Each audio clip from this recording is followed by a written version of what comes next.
Speaking of, I am of America and for America. That's a direct quote of yours truly, a mentor of yours in business, Mr. Jeff Bezos, who wrote a memo to his team, his op-ed team at the Washington Post. I'm fascinated by this. Yeah, I read it. By the way, shout out to Josh Fabian, who put me on to this, because I hadn't seen it until he Oh my threw God! this on Don't my go desk. down this path, Victor. Don't go down this path. You're just gonna piss off a lot of people. Why not? That's kind of the thing. That's my thing. That's what I do. Care. I am now convinced that Bezos' only contribution to society, when this is all Same said day and done, shipping. was that he Same had day to give his ex-wife enough money for her to give away to actually make a difference in the world. So if you want to talk about, Mackenzie Scott and what she's done, that's awesome. And so thank you, Jeff Bezos, for giving her the money in the divorce. Other than that, I couldn't care if the guy drowns tomorrow. Real quick, here's what he wrote if you didn't see this yet. I saw wrote it. You texted me. I read it. I know. This is the setup for the audience, bro. He wrote a memo to his op-ed team, in which he said, "I'm writing to let you know a change is coming to our opinion pages. We are going to be writing every day in support and defense of two pillars, personal liberties and free markets. We'll cover other topics too, of course, but viewpoints opposing those pillars will be left to be published by others." There was a time when a newspaper, especially one that was a local monopoly, might have seen it as a service to bring the readers to the doorstep every morning, a broad-based opinion section that sought to cover all views. Today, the internet does that job. I am of America and for America and proud to be so.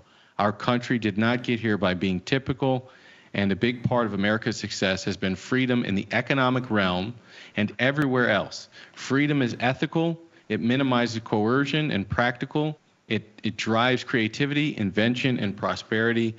The memo goes on, but I thought this was really an interesting topic to get your opinion on for one reason. Because you are a free markets, you're a free markets guy. Yes. You are a lover, I think, of open societies, free markets, democracy. But I think also Jeff Bezos' opinion, I think, might fall. His recent actions may fall on the opposing political spectrum. So I'm curious, what does Tom Sosnoff think about the idea of an owner of a newspaper putting his thumb on the scale, something he said he wouldn't do, by the way, putting his thumb on the scale and saying, we are going to only support ideas that support free markets and capitalism going forward? What do you think about that? It's very sad what Bezos has become. He's gotten sucked into the world of, he's trying to compete with Elon for something that I don't think he is, or something I don't think he was. And I actually feel sorry for the guy, because he's not at all true to who he is.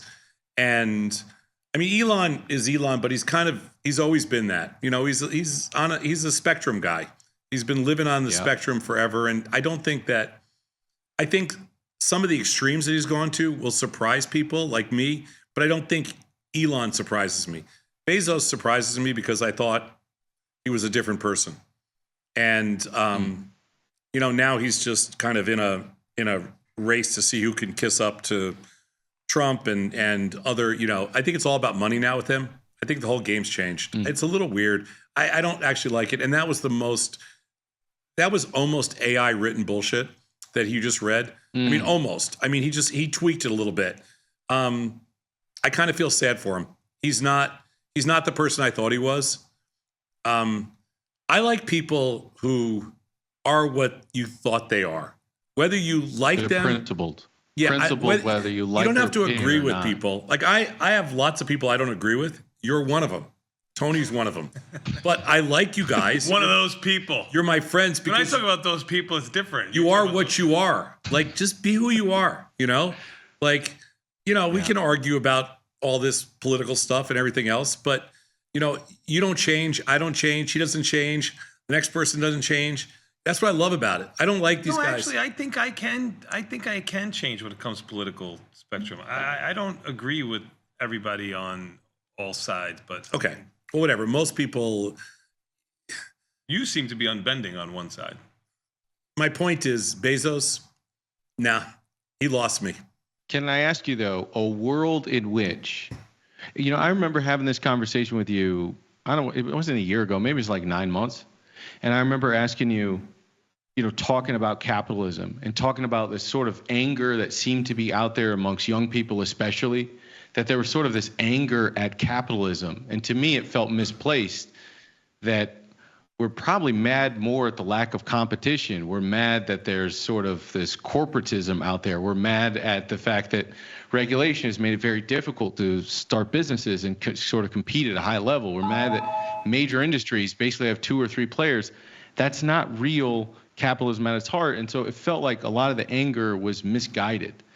And I'm curious, a world where I don't think it makes sense for it to be an edict, some billionaire gets to say, this is what you're going to talk about, and these are your accepted opinions. I don't think that makes sense. But a world where there are more friendly opinions about capitalism and about free markets. I wonder, does Tom have is there any soft spot in your heart for this idea that over the coming years, you could see more people speak with sort of admiration and with positivity towards the idea of capitalism and free markets? If we put away the political side, just the idea that the Washington Post could be speaking more lovingly of the idea of free markets and capitalism and risk taking. What does Tom Sazon think about that? I find it interesting that you're asking a free market freak like myself about free market question, because of course I'm always in favor of free markets. I'm a weird kind of person like that in that free markets have always been critical to me. I don't like the fact when some billionaire for the first time figures out about free markets and decides he wants to start writing about it, or that's like it just bothers me. Just shut up, dude. Like, why do these guys have to be, it's the same thing with Elon, it's the same thing with Bezos now. Just shut up. Same thing with Zuckerberg. Just shut up. I mean, do your thing. You got amazing businesses. You're multi-hundred billionaires. You don't need to control the narrative as well. Just shut up. That's it. I mean, they feel their egos are such that controlling the narrative is the next thing that is totally available to them. So they go for it because they've conquered everything else. There's nothing else. So they have to control the narrative. It's so ridiculous to me. And I'm sorry, Jeff Bezos. I remember when you loved Elon, and everybody did. Sure, a lot of people did. Sure, you loved him long before I loved him. Because I really respected the fact of his entrepreneurial skills. Okay, he's going off the deep end. You still respect him? No. How could that change? You're not being true to yourself. No, I'm being true to myself because Elon has a fundamental problem. Elon believes that I think he believes that there is that waste is synonymous with people, and that really bothers me. That is just everything that's anti-American to me. And I think that Bezos feels a little bit left out. He's almost jealous, and he wants a piece of that spotlight. And in order to get the spotlight, he's now going to try to control the narrative around free markets. That just bothers me. You've said that a lot. I'm curious why you have that perspective.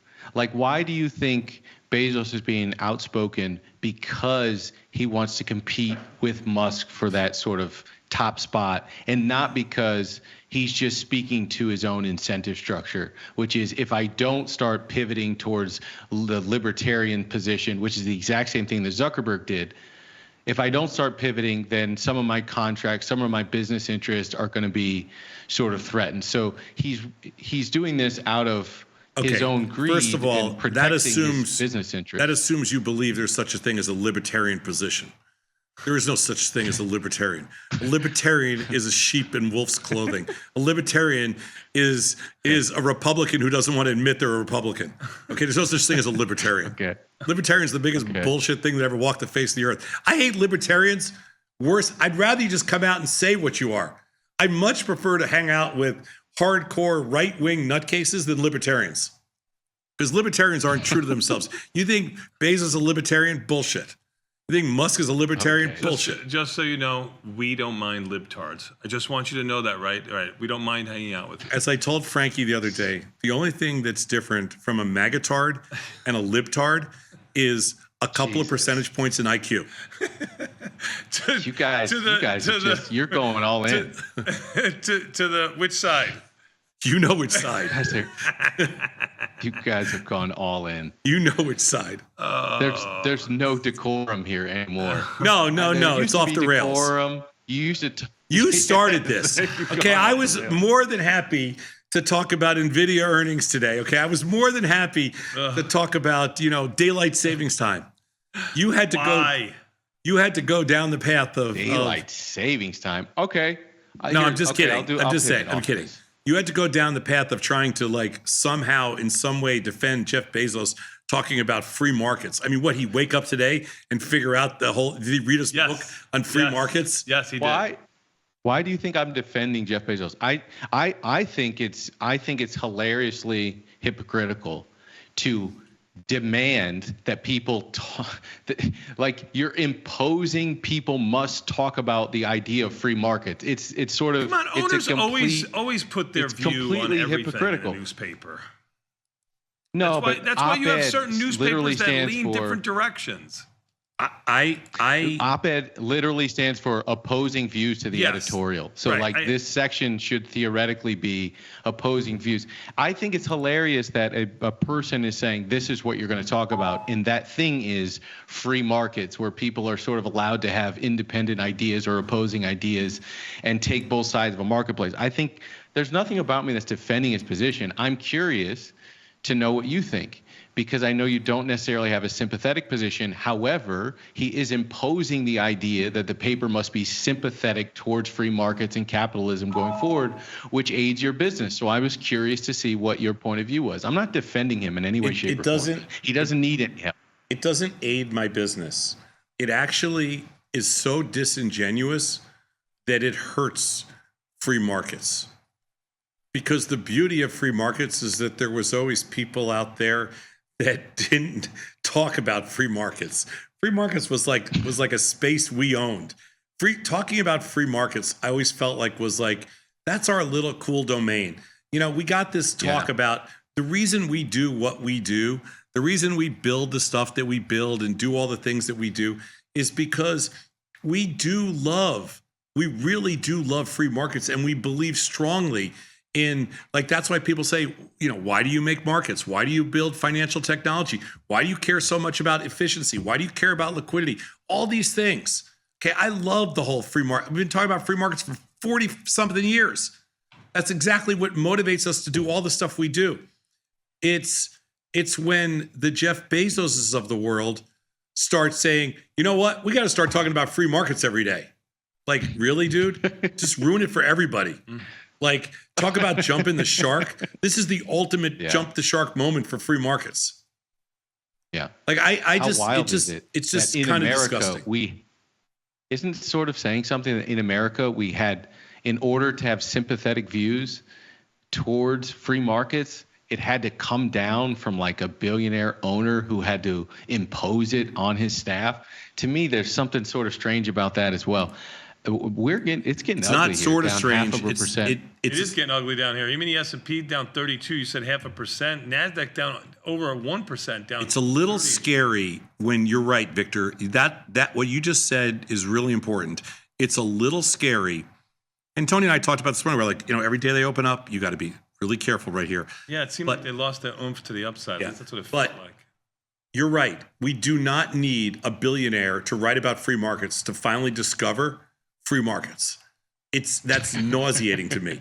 I mean, okay. So Jeff Bezos said it. So now, that reminds me of what was the line that Nikki Glaser used in the Tom Brady roast? She goes, "Oh, well, Taylor Swift said it's okay for us to watch football now, so girls can watch football." It's almost like, which I love that line, because it's almost like, Jeff Bezos said it's okay for us to talk about free markets, so now Tony and I can talk about free markets. No, we have free markets. That's right. Now we can talk about it. Everybody can talk about free markets now. It's finally okay to talk about free markets. See, I loved it when people necessarily weren't okay with free markets, because then it gave us like a little bit of contrast. The concept of free markets, you can push, you can defend, you can hide behind free markets. And so you have to be careful, Victor. You have to be careful that people don't start hiding behind free markets. That's what worries me. I get what you mean. Yeah. I think there's a lot of that going on right now. I think there's a lot of that all over the place. People hiding cuts behind fraud, waste, and abuse when really you kidding me? just want Are you kidding me? The biggest fraud that's going on right now, the biggest fraud is the whole fraud that, oh my God, we're saving, billions of dollars in money by firing all these people. No, you're not. You're firing all these people. There's a big difference. Yeah. You fire a gazillion people. You know what you've just done? You've just fired a gazillion people. You haven't saved 1 penny in waste unless you can prove that you've saved 1 penny in waste. And nobody's proved that they saved 1 penny in waste. Now, I know you're going to say, well, it's you're cutting down the bloat. Okay, fine, whatever. The whole point is just throw that out. Firing people is not getting rid of the waste or the bloat.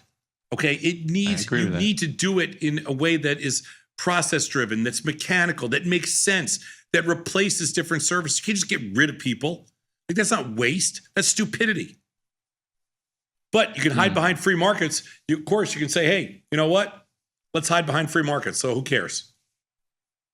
I agree. I agree with a lot of that. I think that budget that came out, the budget resolution, cutting $880 billion out of Medicare, Medicaid, $230 billion out of food stamps, not cutting the defense budget and adding $2.8 trillion to the budget from now until 2034. Like, who voted for adding to the deficit and also minimizing services to working people? I don't think that was what that vote was for. Hopefully that's just the first step in a long negotiation, but I would agree. I would agree with a lot of what you're, I think sometimes I get mislabeled as some person who comes up here and just defends one side of the equation. And what I defend, I think, is purchasing power and working class people. I think that's what my point of view is, and it's not necessarily political allegiance to that. Let me pivot off of this real quick.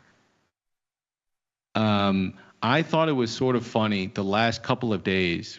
This is now the 5th day in a row. I think the market is traded to the downside. We're not closed yet.